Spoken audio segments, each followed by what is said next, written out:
here's a super quick bubble security tip for you.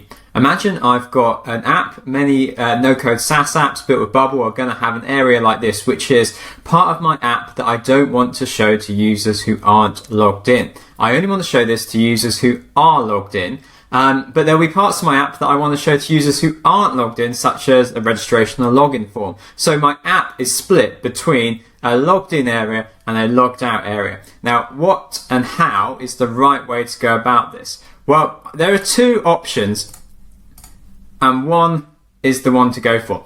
So we've got a do when statement. So do when current user is logged out, send them to the index page. That's where I could put a registration form, I could put a login form, or I've got the user is logged out. So that's the difference between selecting that option there or a do when condition is true statement.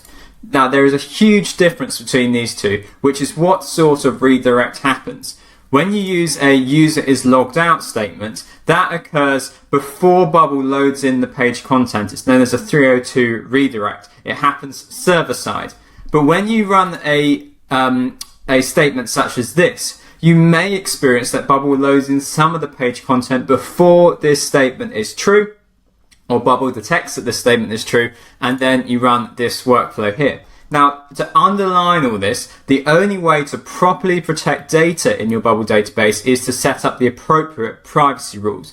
But if you want to protect UI, like a dashboard to your users, and you don't want logged out users to ever access that dashboard, then you should be using this statement here. User is logged out, and then send them to a page. And that is the correct way to do it, with the server-side redirect, without any of the page content you might want to protect loading into the user's browser.